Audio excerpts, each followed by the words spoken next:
O que te levou a querer ser pastor, né? A gente sempre esteve envolvido, eu e minha esposa sempre tivemos envolvido com um trabalho de evangelização.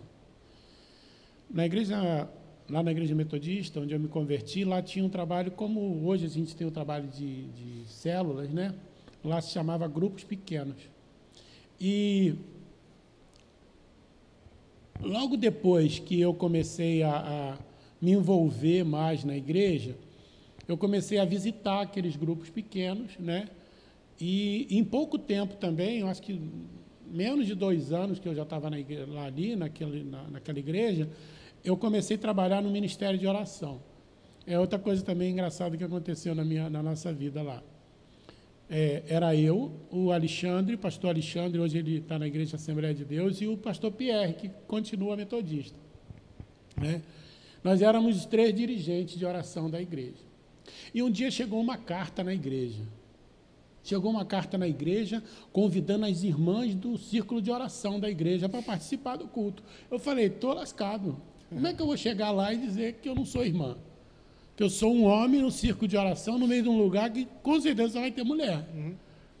Aí eu chamei lá os 3, nós conversamos os 3, aí o mais corajoso foi. O Alexandre, não, pode deixar que eu vou, eu já conheço umas irmãs lá e tal. Eu vou e chego lá e eu explico. E aí ele porque ali não eram mulheres que estavam no Ministério de Oração coordenando, éramos 3 homens, né? Isso foi muito engraçado naquela época, a gente ria depois, lembrando do teor da carta, né?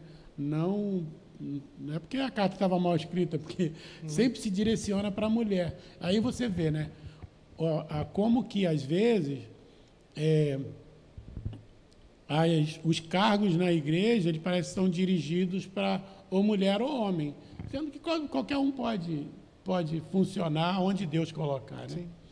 E aí comecei a me envolver com oração, me envolver com visitar esses grupos pequenos. E eu comecei a sentir muito forte no meu coração que eu tinha que levar uma igreja diferente para Vargem Grande. E eu amei quando eu comecei a ler os documentos da Igreja Metodista e que eu vi o Plano para a Vida e Missão. Um livrinho bem pequenininho, mas que, assim, muda a vida de qualquer comunidade se a gente aplica, que é exatamente hoje o que a gente aplica na nossa igreja.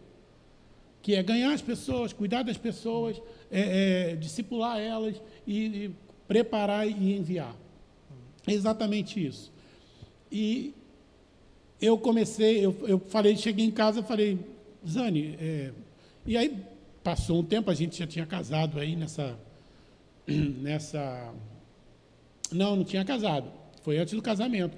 Eu falei com ela assim, vamos botar uma reunião aqui em casa. Eu morava sozinho e tal, nessa época morava comigo lá, ficou um casal de missionários comigo lá em casa. Eu falei, vamos botar uma reunião aqui em casa. E a gente começou uma reunião. Em pouco tempo, nós conseguimos reunir na nossa casa lá 70 pessoas. Uma igreja. 70 pessoas. A gente ministrava a Santa Ceia lá. O pastor ia de vez em quando, o pastor ajudante, ia lá e ministrava a Santa Ceia lá no nosso trabalho, lá na nossa casa. E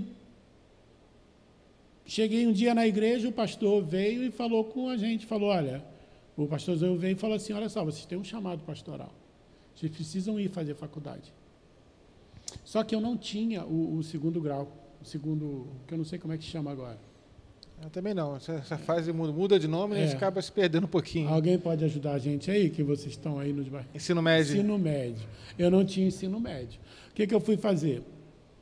Fui terminar o ensino médio e a pastora foi na frente fazer faculdade, até porque a gente não tinha condições de pagar para os 2. Então, ela foi e eu fiquei. Quando ela terminou, eu fui fazer faculdade e ela foi nomeada, nesse inteirinho ela foi nomeada, pastora.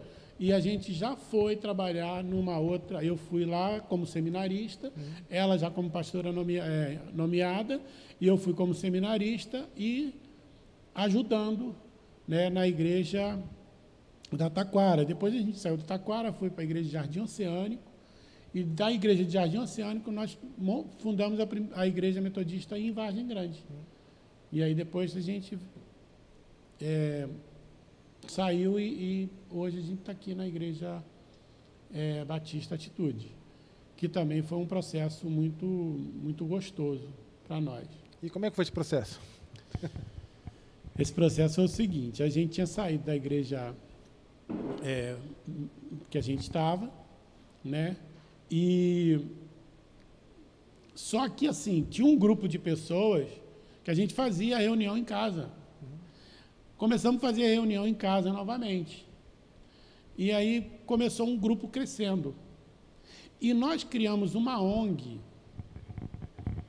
né, para fazer um trabalho com crianças. Nós chegamos a ter mais de 80 crianças recebendo reforço escolar, aula de inglês, aula de música, aula de artes.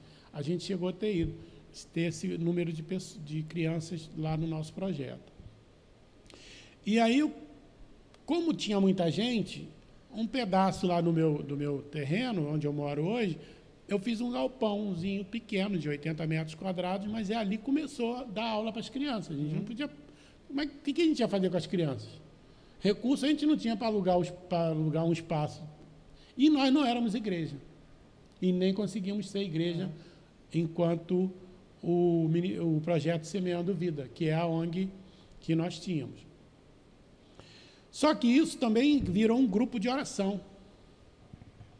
E a gente estava ali sem conseguir resolver a situação de transformar isso em igreja. Nós conseguimos legalizar uma ONG, mas na hora de legalizar um grupo como igreja, nós não conseguimos. E aí um advogado que era da Igreja de Atitude, o Gilberto Stache, ele vivia falando assim: rapaz, vocês precisam ir lá para a nossa igreja. Ele vivia jogando anzol na gente. Você precisa ir lá para a nossa igreja, vocês têm assim um jeito muito parecido com o nosso, culto em casa, vocês gostam da comunidade, vocês trabalham um projeto social e tudo mais. E um dia ele me liga umas 8 horas da noite. Isso aí passou um ano, mais ou menos, ele falando comigo. E a pastora Fernanda Brum também, que na época estava na Igreja Atitude, ela, de vez em quando a gente se encontrava, ela morava lá no bairro, ela ia lá na igreja que a gente trabalhava, de vez em quando ela e o pastor Emerson, e de vez em quando ela falava: por que vocês não vão lá para a Atitude com a gente? Ainda era a Igreja Batista Central da Barra. Ela falava assim: por que vocês não vão para lá? Vocês têm tudo a ver com a gente, vocês estão aqui sozinhos e tal. Eu, não, Deus não falou comigo, não vou não. A hora que Deus falar, nós vamos. Tem música que nem uma mula, né? E Deus falando através deles, olha só. Um dia o Stache, o Gilberto, me liga, umas 8 horas mais ou menos: pastor, você está fazendo o quê? Você tem um tempo de vir aqui na Barra agora? Tem que ser agora. Eu falei: pô, agora? Tenho, eu estava em casa, naquele dia não estava fazendo nada. Tenho sim, vou aí. Mas aonde que eu te encontro? Lá na OAB da Barra. O pastor Josué ia palestrar lá. E eu fui para lá. Só que eu não sabia que o pastor estava lá. Ele falou: vem aqui na OAB que eu preciso conversar com você. Quando eu cheguei lá, eu vi o pastor Josué. Só que eu nunca tinha chegado próximo do pastor Josué. E o Stache virou para mim e falou assim: eu quero que você conheça o pastor Josué, já falei com ele, eu quero que você resolva esse negócio na vida de vocês. Eu estou cansado disso, a gente não consegue legalizar aquele negócio como igreja e vocês estão trabalhando e tem o fruto lá, não sei o quê. Tá bom, Gilberto, vamos conversar. Aí depois ele me apresentou o pastor Josué. O pastor Josué, na verdade, já conhecia a gente, assim, da pastora, acho que a pastora falava com ele, e o Gilberto também devia falar alguma coisa, e o meu cunhado era de lá, da igreja, né? Era, não é, até hoje. E aí ele estava sempre... Ele conhecia nosso trabalho já de longe. Eu contei a nossa história para ele. Ele: tá, e o que vocês querem fazer? Eu falei: pastor, eu preciso de uma cobertura. Eu não tenho direção. Eu não tenho uma direção. Eu tenho um chamado. Direção eu não tenho. mas você tem uma igreja e a gente não está precisando de dinheiro, de nada. A gente está num lugar, pagando aluguel já, aí a gente já tinha alugado um espaço. A gente estava num lugar, pagando aluguel, resolvendo tudo ali. Ele falou assim, vocês não estão precisando de... Eu falei, não, está precisando de apoio pastoral. É isso que a gente está precisando. Vamos andar junto? Você tem uma reunião todo dia, tal, você vai lá para conhecer, ver se... vai se encaixando e tal. Aí, de vez em quando, umas 3 ou 4 vezes, ele me ligou e falou assim, olha, eu estou indo pregar em tal lugar, você quer ir comigo? Eu lembro que uma vez, até dentro do carro, né, eu fui ver no celular, assim, uma coisa que me pediu, aí eu fiquei, né, aquela coisa de quem passou dos 40, né?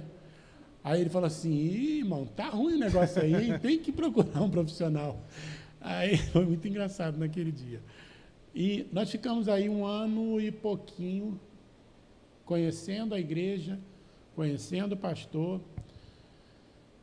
até que um dia ele falou assim, bom, vocês não vão desistir, né? É isso mesmo que vocês querem? Então tá bom, vou receber vocês.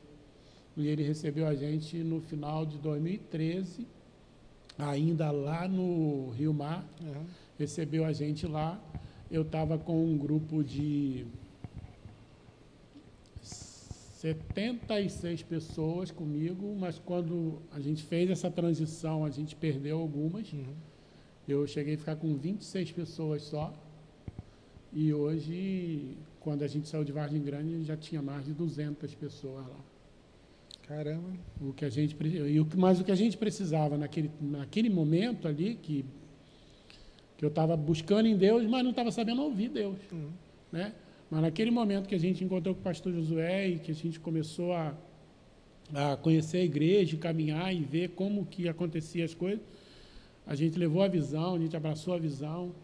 E essa transição é muito difícil, né? Quem acha que você tem uma igreja que ela está acostumada com um certo perfil de igreja, aí de repente você muda, você acha que todo mundo vai contigo? Não vai, não. Tem muita gente que sai, mas depois muita gente voltou e já trouxe... A igreja cresceu bastante lá, demorou muito, mas a igreja tomou uma força depois. Foi muito bom esse aprendizado que a gente teve aí esse namoro. A gente chamava de namoro, né?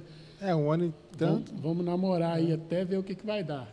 E nesse processo todo, né, de vida ministerial, qual é a maior dificuldade que o senhor encontra e como você lida para superar essas dificuldades que você se depara dentro do ministério?